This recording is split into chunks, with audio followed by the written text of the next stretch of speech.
இருக்கிறார். தேவனாய கர்த்தர் நமக்கு சொல்லிக் கொடுக்கிற அனைத்து காரியங்களுக்கும் நம்முடைய ஆவி ஆத்மா சரீரம் முழுவதும் கீழ்ப்படிந்து அவருடைய வழிகளை நடக்க கற்பனைகளை கைக்கொள்ள நம்மை ஒப்பு தருகிறோம். ஆமென். தொடர்ச்சியாக நாம் நேற்று தினத்திலே இந்த தானியேலுடைய 70 வாரங்களுடன் தரிசனங்களும் விளக்கங்களை குறித்து நாம் சில காரியங்களை பார்த்தோம். ஆமென். எப்பொழுது அந்தி கிறிஸ்து வருவான் என்றதான கேள்விக்கான பதிலை நம்ம கண்டுபிடிச்சிட்டோம். எப்பொழுது வருவான்? சபை எடுத்துக்கொள்ளப்பட்ட பிற்பாடு அந்தி கிறிஸ்து வருவான். சபை எப்பொழுது எடுத்துக்கொள்ளப்படும் தெரியல.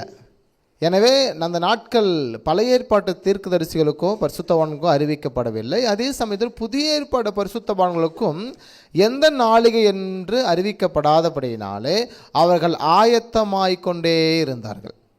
2 கொரிந்தியரில் பவுல் எழுதும்போது ஒரு வார்த்தையை சொல்கிறாரு, நாம் எல்லோரும் இமைப்பொழுதில் மறுரூபம் ஆக்கப்படுகிறோம் என்று சொல்லுகிறார். அப்படின்னு என்ன அர்த்தம்?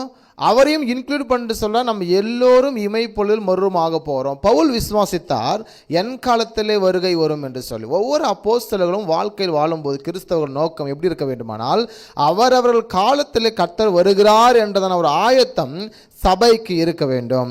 ஏனென்றால் ஒருவேளை கர்த்தர் ஒரு வருகை இந்த காலத்தில் வராது, ரொம்ப காலம் தள்ளி தான் வரும் என்று ஒருவன் நினைப்பான் அப்படின்னா அவன் ஆயத்தமாக இல்லை என்று அர்த்தம். அப்போ கிறிஸ்தவர்கள் மிக அடையாளமாக மிக முக்கியமாக பின்பற்ற வேண்டிய ஒன்று, என் காலத்தில் கர்த்தர் வருகை வரும் என்று நினைக்க வேண்டும். அப்பொழுதுதான் அவர்கள் கர்த்தருடைய வருகைக்காகவும் சபைக்காகவும் ஒழுக்கத்தின் அடிப்படையில் வார்த்தையை கீழ்ப்படிந்து கட்டளைகளையும் கற்பனைகளையும் பின்பற்ற ஜனங்களாக இருக்க முடியும். எனவே இயேசு கிறிஸ்து வருகை இனி தாமதம் இல்லை. இன்னைக்கு நிறைய காரியங்களை நீங்கள் பார்த்து கொண்டிருக்கிறபடியாக மனுஷகுமாரன் காலத்தில் நடந்தது, நோவாங்காலத்தில் நடந்தது போலவே மனுஷகுமாரன் காலத்தில் நடக்கிறபடினாலே நாம் உண்மையுள்ள அந்த உத்தியோகத்திலே பங்குள்ளவர்களாக இருக்கிறோம் கிறிஸ்தவர்கள். எனவே நேற்று தினத்திலே தானியேலின் 70 வாரங்கள் தரிசனமும் அதன் விளக்கமும் பார்த்தோம். அதன் அடிப்படையில் இங்கே அவருடைய தரிசனம் 4ஆக பிரிந்திருந்ததையும் நாம் பார்த்தோம். அங்கே நீங்கள் கவனிக்கும் போது நீங்கள் அந்த ஒரு ஒயிட் பாக்ஸ் இருக்குது இல்லைங்களா, அந்த பாக்ஸுக்கு அதாவது 69வது வாரத்திற்கும் 70வது வாரத்துக்கும் இடையிலே ஒரு இடைப்பட்ட நாட்கள் இருக்கிறதாகவும் அதை நீண்ட நாட்கள் செல்லும் என்றும் அங்கே அந்த விஷனில் என்ன பண்ணுறேன்னா தானியேல் குறிப்பிடுகிறத நாம் பார்க்கிறோம். இயேசு கிறிஸ்துவின் ரகசிய வருகையுடன் சபையின் காலம் முடிவடையும். அப்பொழுது அந்தி கிறிஸ்து வெளிப்படுவான். எனவே இந்த நாட்களில் அந்தி கிறிஸ்து இருக்கிறான். ஆனால் லாஸ்ட் டைம் சொன்னபடிதான் அவன் ஆளுகை முழுவதும் பூமியில் கிரியை செய்ய முடியவில்லை. அதற்கு அவன் ஆளுகை பூமியில் கிரியை செய்ய முடியாமல் இருப்பதற்கும் அவனுடைய ஆளுகைக்கு தடையா இருக்கிறது யாருன்னு பார்த்தீங்கன்னா சபையாகிய நாம் எல்லோரும். ஆமென். நாம் தான் அவனுடைய பிசாசின் கிரியைகள் பூமியில் நிறைவேறாமல் இருப்பதற்கு தடையாக நின்று கொண்டு இருக்கிறோம். இங்கே தொடர்ச்சியாக பார்க்கும்போது இந்த ஸ்கிரீன் நேற்று பார்த்தோம், இதை நம்ம விளக்க போறோம். ஓகேங்களா? அந்தி கிறிஸ்து எப்பொழுது வெளிப்படுவான் அப்படின்னு பார்க்க போகிறோம். இந்த வெளிப்படுத்தல் விசேஷம் இந்த எல்லோ பாக்ஸில் போட்டிருக்கு, நாம் வாழ்கிற சபையின் காலம். இந்த சபையின் காலத்தில் 7 சபைகள் இருக்கிறது. இதை குறித்து நம்ம ஒரு நாள் பார்க்க போகிறோம். 7 சபைகள், 7 ஆத்துமாக்கள், 7 சபையின் மக்கள். நம்ம எல்லாருக்கும் என்னென்ன ஆத்துமா இருக்குது அப்படின்னு ஜஸ்ட் ஒரு நாள் நம்ம கவனிக்க இருக்கிறோம். அடுத்தபடியாக பார்க்கும் ஒரு வாரம் தரிசனம். இதை குறித்ததான தானியேலுக்கு வெளிப்படுத்தப்பட்டிருந்தது. அது பார்த்தீங்கன்னா ஒரு வார தரிசனம் என்பது ஒரு நாள் என்பது ஒரு வருடத்தை குறிக்கிறது, 7 நாட்கள் என்பது 7 வருடத்தை குறிக்கிறது. இதுதான் உபத்திரவ காலம் என்று சொல்லும். வெளிப்படுத்த 4ஆம் அதிகாரத்திலிருந்து 19ஆம் அதிகாரம் வரை. ஏன் 4லிருந்து 19 வரை என்று அதையும் நம்ம என்ன செய்யும், பிரித்து படிக்க போகிறோம். எனவே இந்த 4ஆம் அதிகாரத்திலிருந்து 19ஆம் அதிகாரம் வரை உண்டான அந்த 7 வருஷ உபத்திரவ காலத்தையும் நாம் பிரித்து பார்க்க இருக்கிறோம். ஓகே, தானியேல் 9ஆம் அதிகாரம் 27வது வசனத்தை நாம் கவனிக்கும் போது எல்லாம் சேர்ந்து வாசிக்கலாம் ஸ்கிரீனில் பார்த்து. அவர் ஒரு வாரம் அளவும் அநேகருக்கு உடன்படிக்கையை உறுதிப்படுத்தி அந்த வாரம் பாதி சென்ற போது பலியையும் காணிக்கையும் ஒழிய பண்ணுவார். அருவருப்பான செட்டைகளோடு பாலாக்குகிறவன் இறங்குவான். நிர்ணயிக்கப்பட்டிருக்கிற நிர்மூலம் பாலாக்குகிறவன் மேல் தீரு மட்டும் சொரியும் என்றான். இங்கே பாருங்க, தானியேல் தரிசனத்திலே ஒரு வாரம் 7 நாட்கள், 7 நாட்களுக்கு என்பது 7 வருடங்கள். இந்த 7 வருடத்தையும் இவர் 2ஆக பிரிக்கிறார். இப்போ அந்த வாரம் பாதி சென்ற போது என்ன செய்யற, பலியையும் காணிக்கையும் ஓய பண்ணுவார் என்று இருக்கு. கவனிங்க, இது இங்கே கவனிச்சா உங்களுக்கு ஈஸியாக புரியும். எதனால அப்படின்னு பார்க்க போகிறோம். இங்கே அழகா 2 வசனம் இருக்கு பாருங்க. வெளிப்படுத்தல் 11ஆம் அதிகாரம் 2வது வசனமும் 11ஆம் அதிகாரம் 3ஆம் வசனத்தையும் வாசிக்க இருக்க. எல்லாம் சேர்ந்து வாசிக்கலாங்களா? புறம்பே இருக்கிற பிரகாரம் புறஜாதியாருக்கு கொடுக்கப்பட்டபடியால் அதை அளவாமல் அளவாமல் புறம்பாக்கி போடு. பரிசுத்த நகரத்தை அவர்கள் 42 மாதமளவும் மிதிப்பார்கள். அடுத்த ஒரு வசனம், 3வது, என்னுடைய 2 சாட்சிகளும் 2 வஸ்திரம் உடுத்தி கொண்டிருக்கிறவர்களாய் 1260 நாளளவும் தீர்க்க தரிசனம் சொல்லும்படி அவர்களுக்கு அதிகாரம் கொடுப்பேன் என்று இருக்கிறது. இங்கே 42 மாதங்கள் இருக்கிறது, 1260 நாட்கள் இருக்குது. கவனிங்க, 42 மாதங்கள் தான் கீழே வந்து பார்த்தீங்கன்னா அது நீங்கள் இன்ட்டு 30 போட்டிங்கன்னா 1260 நாட்கள் வரும். அப்போ இந்த 42 மாதங்கள் என்பது சரியாக கவனித்து பார்த்தீங்கன்னா 3 வருஷம் இருக்கும். அப்போ 7 வருஷம் உபத்திரவ காலத்தில் தானியேல் சொல்கிறார், அந்த உபத்திரவ காலத்தில் பாதி செல்லும் போது அருவருப்பான பலியை அங்கே செலுத்துவான். ஓகே, எப்படி அப்படின்னு பார்த்தீங்கன்னா எருசலேமுடைய தேவாலயம் கட்டப்படும். இப்பொழுது எருசலேம் தேவாலயம் யார் கட்டுவார்கள் என்றால் அந்தி கிறிஸ்து கட்டுவான். அதுக்கு உண்டான இடம் இப்போ பார்த்தீங்க அப்படின்னா கொஞ்சம் பாலஸ்தீனக்கிட்டையும் அந்த இடம் கொஞ்சம் இஸ்ரேல் கையிலும் இருக்கிறது. அதனால தான் இவ்வளோ சண்டைகள் போயிட்டுருக்கு. எனவே இது எல்லாமே முழுவதும் யார் கண்ட்ரோல் வரப்போகுது என்பதையும் நம்ம பின்னாட்களையும் இன்றைக்கி கொஞ்சம் இதையும் நம்ம பார்க்க போகிறோம். அப்போ அந்த அந்தி கிறிஸ்து யூதர்களுக்கு ஒரு தேவாலயத்தை கட்டி கொடுப்பான். தேவாலயத்தை கட்டி கொடுக்கும்போது அந்தி கிறிஸ்துவை இந்த யூதர்கள் முழுவதும் நம்புவார்கள். தேவாலயம் கட்டி கொடுக்கும்போது எந்த தேவாலயம்? எருசலேம் தேவாலயம். எப்பொழுது இருந்த தேவாலயம் போல, சாலமோன் கட்டின அந்த தேவாலயம் போல கட்டின பிற்பாடு இந்த அந்தி கிறிஸ்து என்ன செய்வான் என்றால், முக்கியமாக ஆசாரியர்கள் யூதர்கள் ஆட்டை கொண்டு வந்து பலி செலுத்துவார்கள். ஆனால் மாறாக இந்த அந்தி கிறிஸ்து பன்றியை பலி செலுத்துவான். எப்போ? 3 வருஷம் கழிச்சு. அருவருப்பானவைகளை அவன் பாலாக்குகிறவன் பலி செலுத்துறபடினால தான் யூதர்களுக்கு அப்போ தான் புரியுது, இதுவரை நம்மோட இந்த 3 வருஷம் ட்ராவல் பண்ணிக்கிட்டு அந்தி கிறிஸ்து, இவன் போலியான மெஸ்ஸியா, இவன் ஏற்றுக்கொள்ள வேண்டிய மெஸ்ஸியா இல்லை என்பதை அவர்கள் எதிர்த்து போராடும் போது தான் யுத்தங்கள் ஆரம்பிக்கும். 6ஆம் அதிகார வெளிப்படுத்தலேருந்து முத்திரை உடைக்கப்படும் போது யூதர்களுக்கான நன்மைகள், இந்த பூமிக்கு அழிவு எப்போ ஸ்டார்ட் ஆகுதுன்னு பார்த்தீங்கன்னா அந்த 6ஆம் அதிகாரத்திலேருந்து செகண்ட் ஆஃப் உபத்திரவ காலத்துடைய செகண்ட் ஆஃப்ல, ஃபர்ஸ்ட் ஆஃப்ல சமாதான உடன்படிக்கையாக இருப்பாங்க. அந்த அந்தி கிறிஸ்து வந்து என்ன செய்வான்னா எல்லாரும் மலிவாக சமாதானமா தேசம் அந்த நாட்கள் இருக்கும், எந்த பிரச்சனையும் இருக்காது. முதல் 3.5 ஆண்டுகள், செகண்ட் 3.5 ஆண்டுகள் தான் வெளிப்படுத்தல் 6ஆவது அதிகாரத்திலிருந்து 19ஆம் அதிகாரம் வரை நடக்கக்கூடியதான ஒரு காரியம். இங்கே அழகாய் சொல்லுகிறது, 42 மாதங்கள் செல்லும் எந்த பிரச்சனையும் இல்லாம, அதாவது 1260 நாட்கள். ஏன் 42 மாதம் அப்படின்னு சொல்றோம்? 3.5 வருடம். நம்முடைய மாதங்கள் பார்த்தீங்கன்னா 30, 31 மாறி மாறி வரும். ஒரு மாதம் மட்டும் பிப்ரவரி மட்டும் 28 என்றால் 29 மாறி வரும்.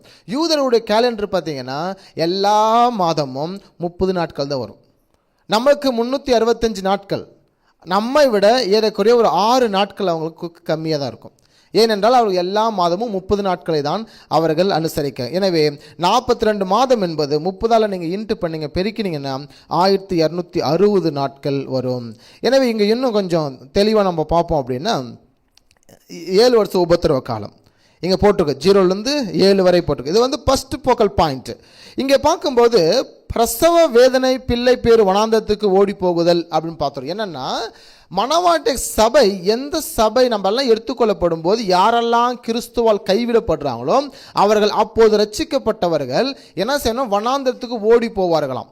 அதனால தான் வேதம் சொல்லுகிறது, கர்ப்பவதிகளுக்கும் பால் குடிகளுக்கும் ஐயோ, ஏன்னா அந்த நாட்களில் அவர்கள் ஓடி போகிறாங்க என்று வாசிக்கிறோம், கைவிடப்பட்டவர்கள். எனவே இது பார்த்தீங்கன்னா முதல் இயேசு கிறிஸ்து வந்து நம்ம சபையாக எடுத்துக்கொள்ளப்பட்ட உடனே நடக்கிறதான ஒன்று. 2வது ஃபோக்கல் பாயிண்ட் அப்படின்னு பார்த்தீங்கன்னா 3 வருஷம் கழித்து இங்கே நீங்கள் பார்க்கும்போது செட்டைகளால் பறந்து போகுதல் அப்படின்னு வாசிக்கிறோம். அப்போ யாரெல்லாம் கர்த்தருக்காக வாழ்ந்து கொண்டிருக்காங்களோ அவர்கள் எல்லாம் இப்போ அந்த 3 வருஷம் கழித்து வனாந்தரத்துக்கு போனவர்கள் எல்லாம் இந்த பூமியில் வந்து நிற்கணும். ஏன்னா இதுக்கப்புறம் தான் அந்தி கிறிஸ்து ஆளுகை முழுவதும் கிரியை செய்ய போது. இந்த 666 கையில் சிப்பு வைக்கிறதெல்லாம் இதுக்கப்புறம் தான். யாரெல்லாம் அந்த முத்திரை தரித்து கொள்ளவில்லையோ அவர்களை கொலை செய்வார்கள். அவர்கள் இரத்த சாட்சியை மறிக்க வேண்டும். ஒன்று, அவர்கள் கிறிஸ்துவை அவர்கள் மறுதலித்து அந்த 666ஐயும் இல்லை என்றால் அந்த சிப்பையும் பொருத்தி கொள்ள வேண்டும். இல்லை என்றால் அவர்கள் கிறிஸ்துவத்தை ஏற்றுக்கொள்ளும் போது அந்தி கிறிஸ்துவை அவர்கள் மறுதலித்து இரத்த சாட்சியை மறிக்க வேண்டும். இதுதான் ரெண்டு ஆப்ஷன் தான் இங்கே கொடுக்கப்பட்டிருக்கு. எப்பொழுது என்றால் 3 ஆண்டுக்கு பிற்பாடு. நான் சொல்லிட்டு இருக்கிறது 3 ஆண்டுக்கு பிற்பாடு. நான் பேசிட்டு இருக்கிறதெல்லாம் சபை இல்லாத காலத்தில், பூமியிலே சபை இருக்காது, சபையாக நாம் எல்லோரும் எடுத்துக்கொள்ளப்பட்ட பிற்பாடு அதை குறித்து நாம் பேசிட்டு இருக்கிறோம். அடுத்தபடியாக கடைசியில் நீங்கள் பார்க்கும்போது 3வது புள்ளி என்று பார்க்கும்போது அந்த அந்திகிறிஸ்துடைய ஆளுகையும் முடிவு. ஆண்டவர் ஆரவாரத்தோடும் பிரதான தூதரோடும் தெய்வ எக்கால சத்தத்தோடும் வரப்போகிறார் என்ற வசனத்தில் படிப்போம் இல்லைங்களா. பகிரங்க வருகைன்னு சொல்கிறோம் பார்த்தீங்களா. 1000 பரிசுத்தவான்களோடு தமது சிங்காசனத்தை அமைக்க ஆண்டவர் வருகிறார் என்று யூதா புத்தகத்தில் வாசிக்கிறோம். எனவே அந்த ஆண்டவர் வருகை தான் பகிரங்க வருகை.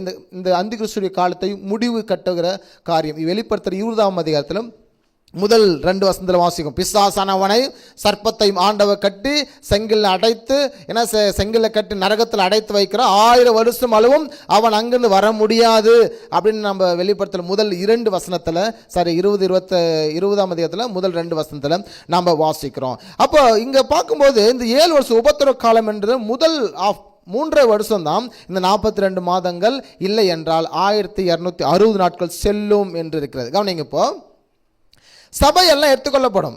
எப்போ இந்த இடத்துல இங்கு சபை எடுத்துக்கொள்ளப்பட்ட அந்த நாளிலிருந்து கவுண்டிங் ஸ்டார்ட் ஆகிடும். 7 இயர்ஸ் 7 வருஷம் உபத்திரவ காலம். சில மக்கள் கைவிடப்படுவார்கள். இப்போ நம்ம இங்கே 100 பேர் இருக்கிறோம். 100 பேரில் ஒரு 90 பேர் எடுத்துக்கொள்ளப்பட்டோம். 10 பேர் கைவிடப்பட்டாங்க. அப்போ 10 பேருக்கு எப்படி இருக்கும் அப்படின்னா, இதுவரை கேட்ட சத்தியங்கள் எல்லாம் கேட்டபடினாலே அவர் கர்த்தர்கிட்ட அவங்க டக்குன்னு மனஸ்தாபப்பட்டு அவங்க மன்னிப்பு கேட்டு டக்குன்னு ஆண்டவர்கிட்ட சரண்டர் ஆகும்போது அவங்களுக்கு வண்ணாந்தரமான ஒரு இடம் உண்டாகும். அவங்க அங்கே போய் ஓடி ஒளிந்து கொள்வார்கள். எப்பொழுது இந்த 3 வருஷம் வரை அவங்க ஓடி ஒளிந்து கொள்வார்கள், ஒளிந்திருப்பார்கள். இந்த 3 வருஷத்துக்குள்ளாக பூமியில் சமாதான உடன்படிக்கையாக இருக்கும். இந்த 3 வருஷம் எந்த சண்டையுமே இருக்காது. ஏனென்றால் தேவாலயம் கட்டுமான பணி எருசலேமில் நடந்து கொண்டிருக்கும். இந்த 3 வருஷம் போன உடனே தான் அவன் அருவருப்பை பலி செலுத்துவான். அருவருப்பை பலி செலுத்தும் போதுதான் யூதர்கள் எதிர்த்து போராடும் போதுதான் அங்கே ஆண்டவர் 6ஆம் அதிகாரத்திலிருந்து முத்திரை உடைக்க கண்டேன் அப்படின்னு பார்ப்பீங்க. அப்பொழுது ஆண்டவர் இந்த பூமியில் நிறைய அழிவுகளை ஏற்படுத்துவார். 3 பங்கு மனிதர்கள் இறந்தார்கள் அப்படிலாம் பைபிள் படிப்போம் இல்லைங்களா. அது செகண்ட் ஆஃப், அதாவது 6ஆம் அதிகாரத்திலிருந்து 19ஆம் அதிகாரம் வரை இருக்கிறதான 2வது பகுதி. எனவே நாம் வாழ்கிற இந்த நாட்களிலே கர்த்தர் நமக்கு நிறைய உதவிகளை செய்து கொண்டிருக்கிறார். சபையாகிய நாம் அந்த நாட்களை மாட்டிக்கொள்ளாதபடிக்கு சபை எடுத்துக்கொள்ளப்பட வேண்டும். ஆமென் சொல்வோமா? யாரும் சிக்கிக்கொள்ளாதபடிக்கு, யாரும் கைவிடாதபடிக்கு சபையாகிய நீங்கள் எடுத்துக்கொள்ளப்பட வேண்டும், நாம் எடுத்துக்கொள்ளப்பட வேண்டும். எனவே இங்கே நம்ம படிப்போம் அப்படின்னா முதல் மையப்பகுதி அந்த உபத்திரவ காலத்தையும் நாம் 3ஆக பிரிக்கிறோம். 7 வருஷ உபத்திரவ காலத்தை நம்ம 2ஆக பார்த்தோம். இப்போ 3ஆக பிரிக்கிறோம். முதல் மையப்பகுதி என்பது 7 வருடத்தின் உபத்திரவ காலத்தை குறிக்கிறது. முதல் 3.5 வருடம் அது அந்திகிறிஸ்துவின் மணவாட்டின் காலம் என்று அழைக்கிறோம். மணவாட்டி என்றாலே நிச்சயிக்கப்பட்ட பெண் என்று அர்த்தம். அப்போ நிச்சயிக்கப்பட்ட பெண் என்றால் அங்கே ஒரு சமாதானம் இருக்கும் என்று அர்த்தம். அப்போ அந்திகிறிஸ்து அந்த முதல் 3 ஆண்டுகளில் சமாதான உடன்படிக்கை செய்து யூதர்களுக்கு ஆலயத்தை கட்டி கொடுப்பான். நான் நினைக்கிறேன் இன்றைக்கி ஒரு நாட்களில் நிறைய பேர் எருசலேம் ஆலயம் கட்ட போகிறோம், உங்களால் முடிஞ்ச பணத்தை எல்லாம் கொடுங்கன்னு ஆட் கொடுத்தாங்க டிவியில். நான் சொல்கிறது ஒரு 10 வருஷத்துக்கு முன்னாடி. இப்போது அங்கே தேவனுடைய ஆலயம், அதாவது எருசலேமுடைய தேவாலயம் கட்டுகிறார்கள் என்ற அவர்கள் யார்? அந்திகிறிஸ்து. யாராவது அதுக்கு பணம் கேட்டாங்க, அவங்க பேர் என்ன அர்த்தம்ப்பா? அந்திகிறிஸ்துக்கான ஆயத்த வேலை நடந்து கொண்டு இருக்கிறது. அப்போது அதை நம்ம நிறைய மக்கள் இன்னைக்கு கிறிஸ்தவர்கள் என்ன செஞ்சாங்க அப்படின்னா, அன்னைக்கு பணங்களை இறைச்சாங்க. அந்த அந்திகிறிஸ்துவுடைய ஆலயம் கட்டுவதற்காக நிறைய ஃபண்டு உள்ளே இருக்குது. ஆனால் இடம் பிரச்சனை இருக்குது. நம்ம நாட்களில் பார்ப்போம் எப்படி ஏன் இடம் பிரச்சனை இருக்குது, அது யாருக்கு சொந்தமாக இருக்குது அந்த இடம், யாருக்கெல்லாம் ஆட்கொண்டு இருக்கிறாங்க, ஏன் முழுவதும் இஸ்ரேலுடைய கண்ட்ரோல் அதெல்லாம், இஸ்ரேல் கண்ட்ரோல் எப்போ வரும் எல்லாத்தையும் நம்ம பார்க்க போகிறோம். 2வது மையப்பகுதி நாம் பார்த்தோம் 3.5 வருடத்திலிருந்து 4.5 வருடம் வரை யோவேல் 2ஆம் அதிகாரம் மத்திய 24ஆம் அதிகாரமான அந்த வேதனை முழுவதும் நடக்கும். இப்போ நடக்கிற வேதனை எல்லாம் சும்மா ட்ரையல், ஆரம்பம். இயேசு சொல்லுகிறார் இது எல்லாமே ஆரம்பமான ஒன்று, முடிவு உடனே வராது அப்படிங்கிறாரு. இதெல்லாம் சம்பவிக்க வேண்டியவைகள், இயேசு வருகையை சம்பவிக்க வேண்டிய ஒன்று, ஆனால் முடிவு உடனே வராது. எப்பொழுது முடிவு வரும் என்று இயேசு சொல்லுகிறார்? சபையாக மணவாட்டி எடுத்துக்கொள்ளப்படும் போது இந்த காரியம் எல்லாத்துக்கும் முடிவு வரும் என்று அவர் பதிவு செய்கிறார். அப்போ 4.5 ஆண்டு வரை அந்த யோவேல் 2ஆம் அதிகாரம் மத்திய 24ஆம் அதிகாரம் நடக்கிறதான அந்த பகுதி. 3வது மையப்பகுதி அப்படின்னு பார்க்குறோம் அப்படின்னா 4.5 ஆண்டுலேருந்து 7 வருட ஆளுகை. இந்த ஏறக்குறைய ஒரு 2 ஆண்டுகள் பற்றி மிக கொடுமையான காலம் அங்கே நடக்கும். மிக கொடுமையான காலம் அங்கே நடக்கும். எனவே அங்கே மக்கள் கொத்து கொத்தாக மரிப்பார்கள். எப்போ பார்த்தீங்கன்னா இந்த 7 வருஷ உபத்திரவ காலத்தில் 3வது பகுதியை நான் உங்களுக்கு சொல்லிட்டு இருக்கிறேன். ஓகே, இது எல்லாமே வசனத்தில் இருக்கிறது தான். வசனம் என்ன சொல்லுகிறது? 2 தெசலோனிக்கேயர் 2ஆம் அதிகாரம் 7ஆம் வசனம். எல்லாம் சேர்ந்து வாசிக்கலாம். அக்கிரமத்தின் ரகசியம் இப்பொழுதே கிரியை செய்கிறது, ஆனாலும் தடை செய்கிறவன் நடுவில் நீக்கப்படும் முன்னே அது வெளிப்படாது என்று நமது வேத புத்தகத்தில் வசனம் இருக்கிறது. 2 கொரிந்தியர் புத்தகத்தில் 2 தெசலோனிக்கேயர் 2ஆம் அதிகாரம் 7வது வசனம் என்ன செய்ய? தடை செய்கிறவன் நடுவிலிருந்து நீக்கப்படும் முன்னே அது வராது. ஓகே, எபிரேய மொழிபெயர்ப்பில் அந்த வசனம் எப்படி இருக்கு பாருங்க. எல்லாம் சேர்ந்து வாசிக்கலாம். ஏனெனில் அக்கிரமத்தின் ரகசியம் இப்பொழுதே கிரியை செய்கிறது, ஆனாலும் தடை செய்கிறது நடுவிலிருந்து நீக்கப்படும் முன்னே அது வெளிப்படாது. எது தடை செய்கிறது? சபை. எனவே அக்கிரமத்தின் ரகசியம் இப்பொழுது வெளிப்படுகிறது. அந்திகிறிஸ்துவின் ரகசியம், அந்திகிறிஸ்து காரியங்கள், அதுக்கு உண்டான நிலைகள் எல்லாம் பூமியிலே இன்றும் கிரியை செய்து கொண்டே இருக்கிறது. அதை நோக்கிதான் உலகம் முழுவதுமாக போய் கொண்டிருக்கிறது. ஆனாலும் சபை நடுவிலிருந்து, இந்த பூமியின் நடுவிலிருந்து நீக்கப்படும் முன்னே அவன் ஆளுகை முழுவதும் பூமியிலே வெளிப்படாது என்று இங்கு வசனம் சொல்லுகிறது. அப்போ நாம் தான் அவன் ஆளுகை முழுவதும் நிறைவேறாமல் இருப்பதற்கு சபை தடையாக இருந்து கொண்டு இருக்கிறது. சபை, திருச்சபை மத்திய வானத்திற்கு எடுத்துக்கொள்ளப்பட்டால் மாத்திரமே அந்திகிறிஸ்துவின் ஆளுகை உலகத்தில் முழுமையாக வர முடியும். அந்த வசனத்தை நான் மறுபடியும் வாசிக்கிறேன். 2 தெசலோனிக்கேயர் 2:7. ஏனெனில் அக்கிரமத்தின் ரகசியம் இப்பொழுதே கிரியை செய்கிறது, ஆனாலும் தடை செய்கிறது நடுவிலிருந்து நீக்கப்படும் முன்னே அது வெளிப்படாது. அப்போ அக்கிரமத்தின் ரகசியம் இப்பொழுது வெளிப்பட்டு கொண்டே இருக்கிறது. ஓகே, அந்திகிறிஸ்து யார்? பல கேள்விகளுக்கான பதில்கள் உலகளாவிய இருக்குது. அந்திகிறிஸ்து யார் அப்படின்னா விட்டா நம்மளை கூட சொல்லிடுவாங்க. யாரை சொல்லிடுவாங்க? நம்மளை கூட விட்டா அந்திகிறிஸ்து அப்படின்னு சொல்லிடுவாங்க. எனவே கர்த்தருக்கு அருவருப்பாக நம்ம செஞ்சுட்ருக்கோம் அப்படிம்பாங்க. எனவே வசனத்தை போதிக்கிறபடினாலே பவுல் சொல்லுகிறார், நான் எல்லாருக்கும் ஆகாதவனை போல காணப்பட்டேன். சத்தியத்தை அறிவிக்கிறதுனால சில நேரத்தில் மக்கள் நம்ம பேசுகிறார். ஓகே, யாரை அந்திகிறிஸ்து என்று சொன்னார்கள்? ஓகே, அந்திகிறிஸ்து என்ற பெயரின் அர்த்தம் என்ன? அந்திகிறிஸ்து சாத்தான் குழந்தையா? அந்திகிறிஸ்து ஒரு ஆவியா? இல்லை ஆபிரகாம் மதங்கள் ஒன்றிணைப்பு, ஆபிரகாமின் மதங்கள் ஒன்றிணைப்பு, அதையும் நம்ம பார்க்க இருக்கிறோம். அந்திகிறிஸ்து எந்த மதத்தை பின்பற்றுவான்? இந்த கேள்விகளுக்கு எல்லாத்துக்கும் நம்ம பதில் பார்த்துருவோம். அந்திகிறிஸ்து எந்த மதத்தை பின்பற்றுவான்? 6th one நம்ம பார்க்கும்போது ஆபிரகாம் குடும்ப வீடு, ஆராதனை கூடங்கள், அதை குறித்து நம்ம பார்க்க போகிறோம். அந்திகிறிஸ்து எப்படி தேவாலயத்தை கட்டுவான்? அதையும் நம்ம பார்க்க போகிறோம். அந்திகிறிஸ்து எப்பொழுது தேவாலயத்தை கட்டுவான்? எப்பொழுது தேவாலயத்தை கட்டுவான்? அதுக்கு உண்டான ஆன்சர்கள் இருக்குது. என்ன ஆன்சர் இருக்கு? சபை எடுத்துக்கொள்ளப்படும் போது அவன் நம்மை வைத்து தான் அவனுடைய காரியங்கள் எல்லாம் நிறைவேறும். சபையை வைத்து தான், சபைக்காக தான் எல்லாமே. அதனால்தான் சபைக்கு வந்துருங்க என்று சொல்கிறோம். சபைக்காக தான் எல்லா நன்மையும் பூமியில் நடந்து கொண்டிருக்கு. சபை இல்லை அப்படின்னா இந்த பூமியில் நன்மைகள் நடக்காது. சபை இல்லை அப்படின்னா இந்த பூமியோட அலங்கோலம், நீங்கள் வெளிப்படுத்தல் 6-19 வரை வாசிச்சிங்க அப்படின்னா அங்கே நடக்கிற அலங்கோலங்கள், அங்கே நடக்கிற வேதனைகள், அங்கே நடக்கிறதான பிரச்சனைகள் எல்லாம் சபை இல்லாத காலத்தில் நடக்கும். சபை இல்லாத ஒரு காலத்தை இந்த பூமி பார்க்க போகுது.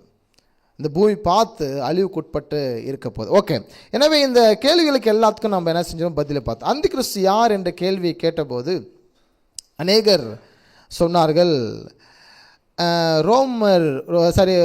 ரோமன் கேத்தலிக்குடைய ஒரு தலைவர் போப்பாண்டவன், இவனை குறித்து நம்ம ஆல்ரெடி கேள்விப்பட்டிருப்போம். இந்த போப்பை குறித்து தான் என்ன செஞ்சாங்க அப்படின்னா உலகளாவிய அந்திகிறிஸ்து வந்துட்டான் என்று சொல்லி பேசினார்கள், இந்த போப்பாண்டவன். ரெண்டாவதாக ஹிட்லர் தான் அந்திகிறிஸ்து, இவன் காலத்திலே இவன் அந்திகிறிஸ்துவாக இருக்கிறான், இவன் ஆளுகை முழுவதும் கிரியை செய்கிறது என்று சொன்னார்கள். மூன்றாவதாக ஒபாமா, இவரை அந்திகிறிஸ்து என்று சொல்லி அநேகர் சொன்னார்கள். நான்காவதாக புட்டின், ரஷ்ய அதிபர், இவர் வந்த காலத்தில் அவர் ஆட்சி செய்யும்போது இவர் ரொம்ப காரியங்களை செய்கிறார் என்று சொல்லி இவரை அந்திகிறிஸ்து என்று சொன்னார்கள். லாஸ்ட் ஒன் நம்ம டொனால்ட் ட்ரம்ப், இவரை அந்திகிறிஸ்து என்று சொல்லுகிறார்கள். இப்போ அவரை தான் அந்திகிறிஸ்து என்று சொல்லுகிறார்கள். யார் அந்திகிறிஸ்துவாக இருக்க முடியும் என்று பின்காலங்களில் நம்ம கிளாஸில் பார்ப்போம். ஓகே, சொல்லுகிறவர்கள் 1000 சொல்லுவார்கள். ஓகே, நம்ம இருந்தாலும் கற்றுக்கொள்ள இருக்கும் வசனத்தை வைத்து. வசனத்தில் வாசிக்கிறோம். 1 யோவான் 2ஆம் அதிகாரம் 18வது வசனம். எல்லாம் சேர்ந்து வாசிக்கும். வசனம்னு வந்துட்டாலே நான் சொல்ல மாட்டேன், நீங்களே என்ன செஞ்சிடணும்? எல்லாரும் தான் வாசிக்க போகிறோம். வசனங்கள் ஸ்க்ரீனில் பார்த்த உடனே எல்லாரும் சேர்ந்து வாசிச்சுட்டு போகிறீங்க. ஓகே. பிள்ளைகளே, இது கடைசி காலமாக இருக்கிறது. அந்தி கிறிஸ்து வருகிறார் என்று நீங்கள் கேள்விப்பட்டபடி இப்பொழுதும் அநேக அந்தி கிறிஸ்துகள் இருக்கிறார்கள். அதனாலே இது கடைசி காலம் என்று அறிகிறோம். இரண்டாவதாக 2:22, இயேசுவை கிறிஸ்து அல்ல என்று மறுதலிக்கிறவனை அல்லாமல் வேற யார் பொய்யன்? பிதாவையும் குமாரனையும் மறுதலிக்கிறவனே அந்தி கிறிஸ்து. மூன்றாவதாக இங்கே பார்க்கும்போது 1:7 மாம்சத்தில் வந்த இயேசு கிறிஸ்து அறிக்கை பண்ணாத அநேக வஞ்சகர் உலகத்திலே தோன்றி இருக்கிறார்கள். இப்படிப்பட்டவனே வஞ்சகனும் அந்தி கிறிஸ்துவனுமாயிருக்கிறான். 1 யோவான் 4:3 மாம்சத்தில் வந்து இயேசு கிறிஸ்துவ அறிக்கை பண்ணாத எந்த ஆவியும் தேவனால் உண்டானதல்ல. வரும் என்று நீங்கள் கேள்விப்பட்ட அந்தி கிறிஸ்துடைய ஆவி அதுவே. இது இப்பொழுதும் உலகத்தில் இருக்கிறது. அப்போ அந்தி கிறிஸ்து என்ற வார்த்தை வேதாகமத்தில் இங்கே குறிப்பிடப்பட்டிருக்கிறது. கிறிஸ்து எனும் வார்த்தை புதிய ஏற்பாட்டிலே 583 முறை பயன்படுத்தப்பட்டுள்ளது. அந்தி கிறிஸ்து எனும் வார்த்தை 5 முறை பயன்படுத்தப்பட்டுள்ளது. அப்போ கிறிஸ்து என்ற வார்த்தை 583 முறையும் அந்தி கிறிஸ்து என்ற அந்த வார்த்தை வெறும் 5 முறை மாத்திரம்தான் நம்முடைய வேதாகமத்தில் பதிவு செய்யப்பட்டிருக்கிறது. எனவே அந்த பதிவு செய்யப்பட்டதை நாம் பார்த்து கொண்டிருக்கிறோம். இங்கே நீங்கள் கவனிக்கும் போது அந்தி கிறிஸ்து என்றால் கிரேக்க மொழிபெயர்ப்பிலே மேசியாவின் விரோதி என்று வார்த்தை பயன்படுத்தப்பட்டுள்ளது. மேசியாவின் விரோதி என்ற வார்த்தை பயன்படுத்தப்பட்டுள்ளது. அந்தி கிறிஸ்து என்றால் அராமிக் மொழிபெயர்ப்பிலே மெசிஹா டகாலா என்னதான பதம். அப்படி என்றால் தவறான மேசியா மற்றும் பொய்யான மேசியா என்ற வார்த்தை பயன்படுத்தப்பட்டுள்ளது. அப்போ நீங்கள் பார்த்து கொண்டிருக்கும் போது இயேசு கிறிஸ்து தேவகுமாரன், ஆமாங்களா? இயேசு கிறிஸ்து தேவகுமாரனாக இருக்கிறார். அதே சமயத்தில் சிலர் சொல்லுகிறார்கள் அந்தி கிறிஸ்து சாத்தானின் குமாரன் என்று சொல்லுகிறார்கள். அந்தி கிறிஸ்து சாத்தான் குமாரனா என்றால் நிச்சயமாக இல்லை. ஓகே, வாங்க பார்ப்போம். ஏனென்றால் இவன் பொல்லாத கிறிஸ்துவ ஊழியர்கள் கட்டுக்கதையாக இன்று இருக்கிறது. இன்னைக்கு அநேக ஊழியர்களும் சரி, நீங்கள் நெட்டில் பார்த்தீங்க அப்படின்னா அந்தி கிறிஸ்து யார் அப்படின்னா பிசாசுடைய மகன் என்று சொல்றாங்க, சாத்தானுடைய குமாரன் என்று சொல்றாங்க. அவன் சாத்தான் குமாரன் அல்ல, இயேசுதான் தேவனுடைய குமாரன். பிசாசுடைய குமாரன் அந்தி கிறிஸ்துவும் அல்ல. சாத்தானால் எதையும் சிருஷ்டிக்க முடியாது, ஆட்கொண்டு கெடுக்க முடியும். அவன் ஆளுகை உங்களை வைத்து அவன் நிறைவேற்றி கொள்ள முடியுமே ஒழிய அவனால் ஆளுகை செய்ய முடியாது. ஆதாம் ஏவாளை அவன் ஆளுகை செய்தான். அவர்களை வைத்து இந்த உலகத்தை ஆளுகை செய்ய வேண்டும் விரும்பினான். அவனுக்கு ஆசை இந்த உலகத்தை ஆளுகை செய்ய வேண்டும் என்று சொல்லி அவன் இருதயத்தில் எண்ணினபடினாலே அவன் கீழே தள்ளப்பட்டான். இருளின் மகன் என்று அவனுக்கு பெயர் உண்டு. அவன் தள்ளப்பட்டான். பூமி ஒழுங்கினமாக இருந்தது என்று வசனத்தில் வாசிக்கிறோம்.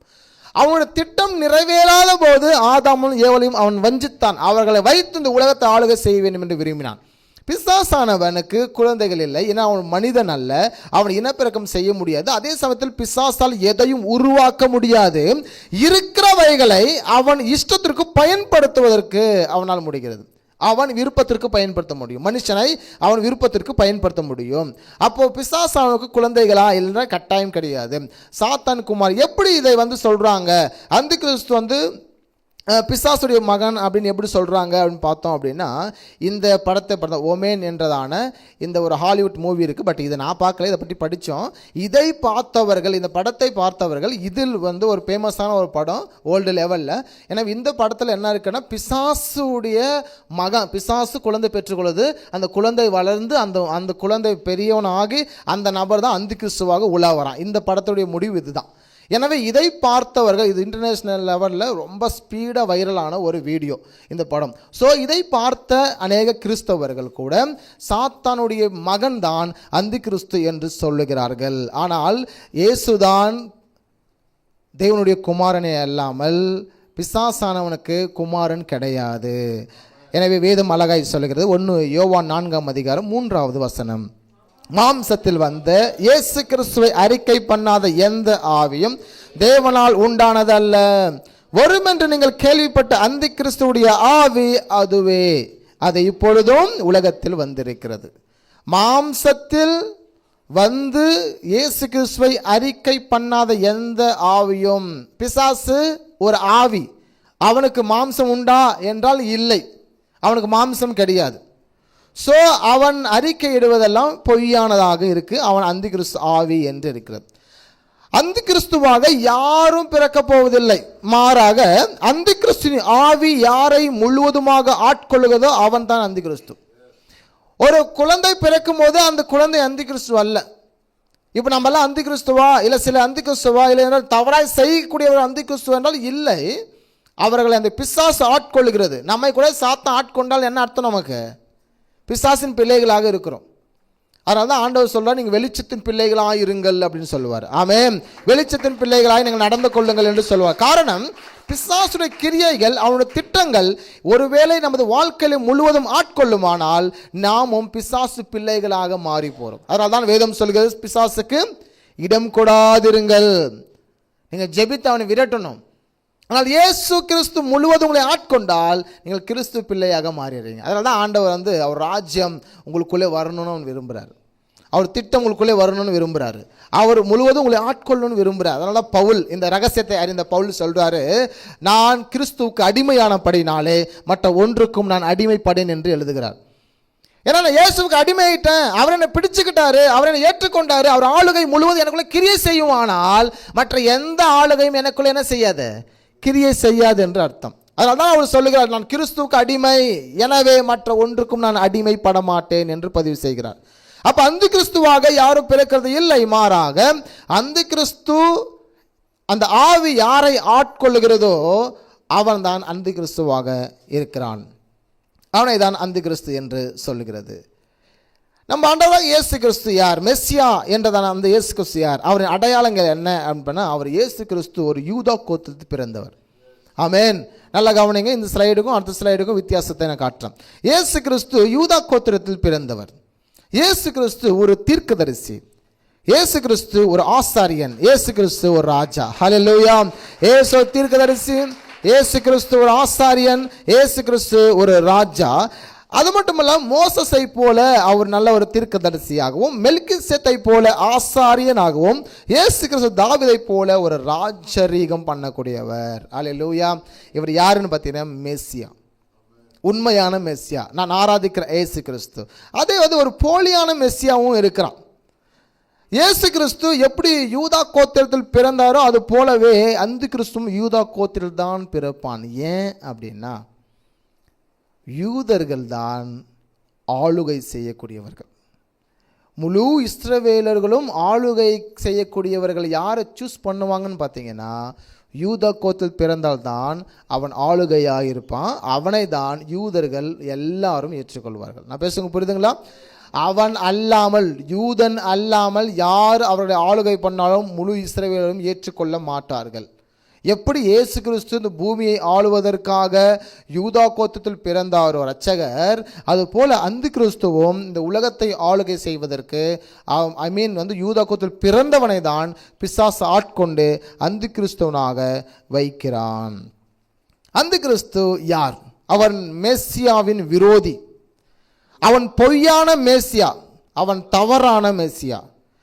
அவன் யூதா கோத்திரத்தில் பிறந்த ஒருவனை தான் அந்த அந்தி கிறிஸ்துவின் ஆளுகை, பிசாசின் ஆளுகை அவனுக்குள்ளே விதைக்கப்படுகிறது. அவன் தான் போலியான மேசியா. அவன் கள்ள தீர்க்கதரிசி. அவன் அருவருப்பான ஆசாரியன். ஏன் அருவருப்பான ஆசாரியன் அவனை சொல்கிறோம்? ஆசாரியன் பரிசுத்தமானதை பலி செலுத்தினான். நோவா குறித்த வசனம் சொல்லுகிறது, நோவா கப்பல் பேலையெல்லாம் முடித்து எல்லாம் தண்ணியெல்லாம் எல்லாம் சால்வ் ஆனதுக்கப்புறம் கப்பலேருந்து வெளியே அவர் பலிப்பிடத்தை கட்டி நல்ல பறவைகள், சுத்தமான பறவைகளையும் மிருகத்தையும் கர்த்தருக்கு பலி செலுத்தினான். ஆசாரியன் என்பது சுத்தமானதை கர்த்தருக்கு கொடுக்க வேண்டும். The best. இதை தான் ஆசாரிய பலி செலுத்தினான். ஆனால் இவன் தேவாலயத்தில் பலி செலுத்துவதோ என்னது? பன்றியை பலி செலுத்துவோம். பன்றி என்பது ஒரு அருவருப்பான அசுத்தமான ஒன்று. யூதர்கள் அதை பக்கத்தில் சேர்த்த மாட்டாங்க. ஸோ இவன் அருவருப்பை பலி செலுத்துறபடினாலே இவன் அருவருப்பான ஆசாரியன் என்று நாம் பார்க்கிறோம். ஓகே, அந்தி கிறிஸ்து யார்? அவன் எந்த மதத்தை பின்பற்றுவான்? உங்களுக்கு நிறைய மதம் உலகத்தில் இருக்குது இல்லைங்களா? நிறைய மதம் இருக்குது. நமக்கு தெரிஞ்ச மாதிரியே நம்ம இந்தியாவில் பார்த்திங்கன்னா கிறிஸ்டியன் இருக்குது, இந்து மதம் இருக்குது, இஸ்லாம் மதம் இருக்குது, பௌத்த மதம் இருக்குது, சீக்கிய மதம் இருக்குது, இன்னும் சில மதங்கள் இருக்கிறது. இது பாரு உலகளாவே நிறைய மதங்கள். அந்த கிறிஸ்து எந்த மதத்தை பின்பற்றுவான்? 3 கேள்விகள் உங்களுக்கு முன்பதாக வைக்கிறேன். ஒன்று யூதம், இரண்டாவது கிறிஸ்தவம், மூன்றாவது இஸ்லாம். நீங்கள் சொல்லுங்கள், எந்த மதத்தை அந்த கிறிஸ்துவர்கள் பின்பற்றுவான்? யூத மதத்தை. வேற யூத மதத்தை பின்பற்றினால் முழு கிறிஸ்தவர்களும் அவனை ஏற்றுக்கொள்வாங்களா? ஏன்னா உலகளாவிய கிறிஸ்தவர்கள் தான் அதிகம் இல்லைங்களா? கிறிஸ்தவர்கள் தான் அதிகம். அதுக்கப்புறம் நிறைய பாப்புலேஷனில் இருக்கக்கூடியவர்கள் இஸ்லாமியர்கள். யூத மதம் என்பது ரொம்ப ரொம்ப குறுகிய மக்கள் கூட்டம் நிறைந்தவர்கள். அப்படி என்றால் உலகமே எப்படி ஏற்றுக்கொள்ளும் ஒரு குறுகிய நபர்களை என்றையும் நம்ம பார்க்க போகிறோம். ஓகேங்களா? அப்போ எந்த மதத்தை அவன் பின்பற்றுவான் அப்படின்னா 3 கேள்வி இவங்க வச்சுருக்கோம். நம்பர் 1 யூத மதம், 2வது கிறிஸ்தவ மதம், 3வது இஸ்லாம் மதம். 3 மதங்களை கொண்டு அவன் ஏதோ ஒரு மதத்தை பின்பற்றுவானா என்று கேட்குறான். நிறைய கேள்விகளுக்கு உண்டான பதில் இருக்கிறது. கிறிஸ்தவத்திலிருந்து தான் அந்திகிறிஸ்து வெளிப்படுவான் என்று ஒரு கூட்டம் இருக்கிறது. இஸ்லாமியர்கள்தான் அந்திகிறிஸ்து வெளிப்படுவான் என்று இன்னொரு கூட்டம் இருக்கிறது. யூதர்கள் தான் அந்திகிறிஸ்து வெளிப்படுவான் என்று இன்னொரு கூட்டம் இருக்கிறது. வாங்க நம்ம என்ன அப்படின்னு சொல்லி நம்ம பார்க்க இருக்கிறோம். இங்கே யூத மதத்திலே 2 பிரிவுகள் இருக்கிறது. யூதர்களுக்கே 2 பிரிவு இருக்குது. ஒன்று அவர்கள் பின்பற்றக்கூடிய ஒன்று என்னன்னு பார்த்தீங்கன்னா தோரா, 2வது கபாலாக்காரர்கள். இந்த தோரா என்பது ஆதியாகமும், யாத்திராகமும், லேவியராகவும், எண்ணாகவும், உபாகமும் 5 ஆகமத்தை பின்பற்றக்கூடியவர்களை தான் நம்ம தோரா என்று சொல்கிறோம். 2வது கபாலாக்காரர்கள். கபாலா அந்த காரர்கள் தான் இந்த அந்து கிறிஸ்து, இது யூதா அமானஷா என்று அந்த மதத்தின் பெயர் உண்டு. இவர்கள் கபாலாக்காரர்கள். இவர்கள் அந்த அந்து கிறிஸ்து மதத்தை பின்பற்றக்கூடியவர். பாருங்க, இதுக்குள்ளவே 2 பிரிவு இருக்கு. இந்த 2 பிரிவுக்குள்ளாக இந்த கபாலாக்கார மதத்தை அந்த பிரிவை பின்பற்றக்கூடியவர்கள் தான், அதிலும் தான் அந்து கிறிஸ்து எழும்புவான் அப்படின்னு பார்க்கிறோம். அவர்கள் எல்லோரும், அதாவது யூதர்களுக்கு எருசலேமில் தேவாலயத்தை கட்டி கொடுப்பவன் இந்த அமானுஷ மதமாகிய கபாலாவை சார்ந்தவர்கள். இவர்கள் தான் அந்த அந்தி கிறிஸ்துவை, அந்த ஆலயத்தை கட்டி கொடுக்க போகிறாங்க. எந்த மதத்தை அவன் பின்பற்றுவான்? நான் நினைக்கிறேன் இது நம்ம முடிச்சிருவோம். இந்த மாற்று மட்டும் சொல்லி எந்த மதத்தை அவன் பின்பற்றுவோம்? 3 மதத்தை நான் மேற்கோள் காட்டியிருக்கேன். 1 யூதம், 2வது கிறிஸ்தவம், 3வது இஸ்லாம். 3 மதத்தை நான் உங்களுக்கு காட்டியிருக்கிறேன். ஆனால் எந்த மதத்தை அவன் பின்பற்றுவான்? யூத அமானுஷ மதத்தை பின்பற்றலாம் என்று சொல்கிறாங்க. ஓகே, நம்ம வாங்க இந்த ஸ்க்ரீனில் படிச்சிருவோம். ஆபிரகாமின் மதங்கள் என்று ஒன்று உருவாக்கப்பட்டிருக்கு. ஆபிரகாமிக் மதங்கள் இங்கே வாசிக்கிறோம்.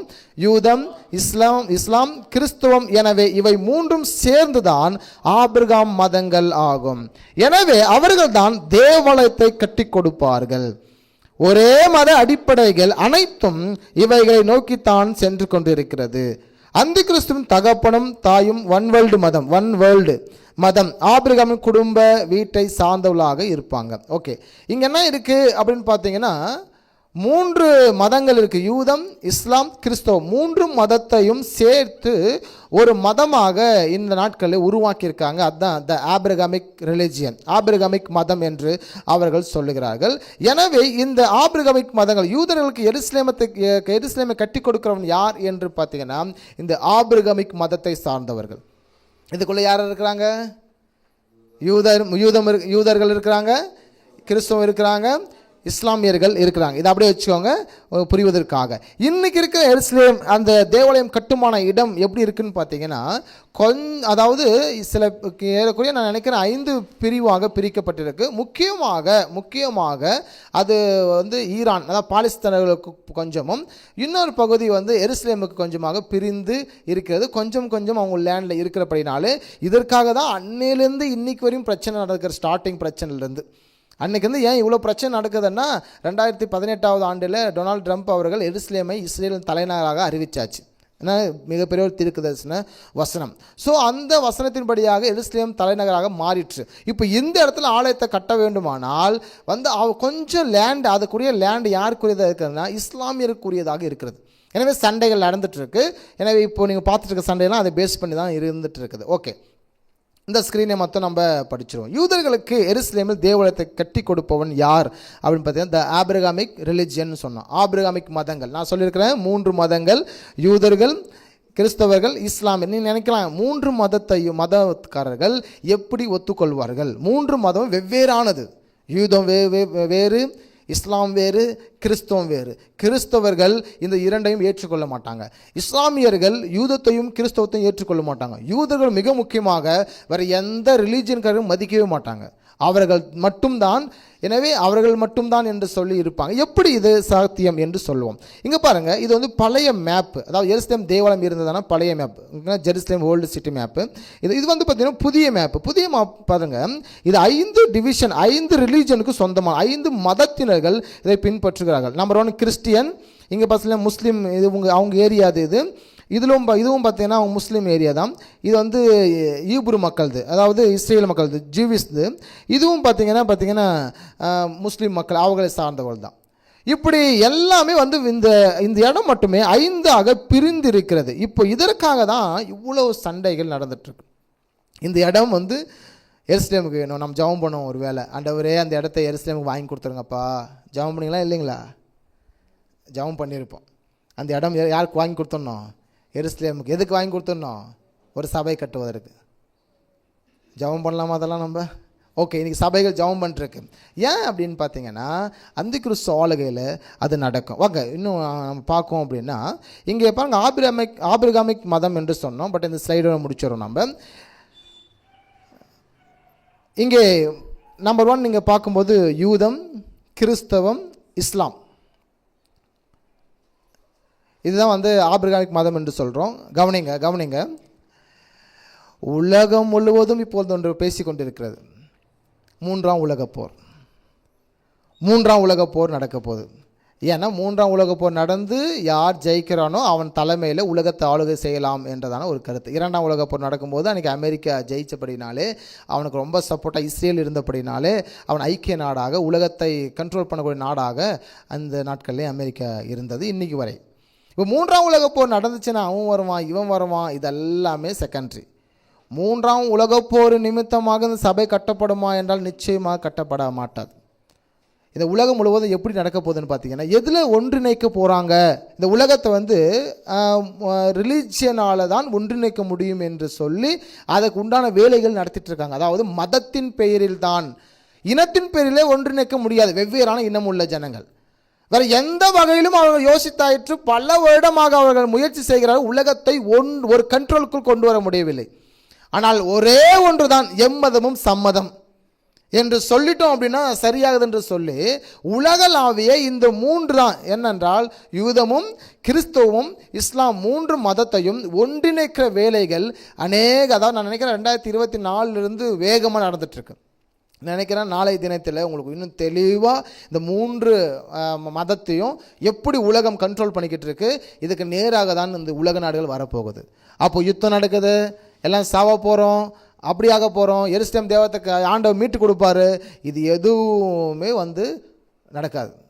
சமாதான உடன்படிக்கையை வைத்து தான். ஏன்னா யூதர்கிட்ட அவ்வளோ சீக்கிரம் எவனும் போக முடியாது, எவன் வந்தாலும் குண்டை போட்டுருவான், யாருமே ஏற்றுக்க முடியாது. ஸோ சமாதான உடன்படிக்கை செய்து, அதனால தான் இந்த ஒரு பெயரை வச்சுருக்காங்க ஆபிரகாமிக் மதங்கள். ஏன் ஆபிரகாம் மதங்கள் வச்சுருக்காங்க? இஸ்லாமிலும் ஆபிரகாம் இருக்கிறாரு, கிறிஸ்தவத்திலையும் ஆபிரகாம் இருக்கிறாரு, யூதர்களிலும் அவங்க முன்னோட தகப்பன் ஆபிரகாம் இருக்கிறார். ஸோ இந்த பெயரை வைத்து தான் இன்னைக்கு வந்து இதுக்கு ஒரு ட்ரஸ்ட் ஆரம்பித்து இதுக்குள்ளாக பல உறுப்பினர்கள் சேர்ந்து ஃபண்டு கலெக்ட் பண்ணி முழு தேசத்தில், முழு உலகத்தில் இருக்கக்கூடிய நாடுகளில் இருக்கக்கூடிய எல்லா கிறிஸ்தவத்தையும் இஸ்லாமியர்களையும் யூதர்களையும் ஒன்றிணைத்தால் அது ஒரு மதமாக இருக்கும்.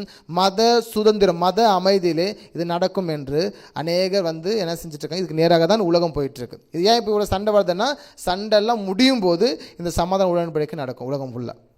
அதற்காக தான் இதுக்கு நேராக போயிட்டுருக்கு. எனவே தொடர்ச்சியாக இந்த வருகிற நாட்களில் நம்ம அடுத்த நாளைக்கெல்லாம் கொஞ்சம் மிஸ் பண்ணாமல் வந்துடுங்க. இன்னும் சுவாரஸ்யமான தகவல்கள் நாளை தினத்திலே நாம் சந்திக்க இருக்கிறோம். ஹல்லேலூயா. எனவே கர்த்தர் தாமே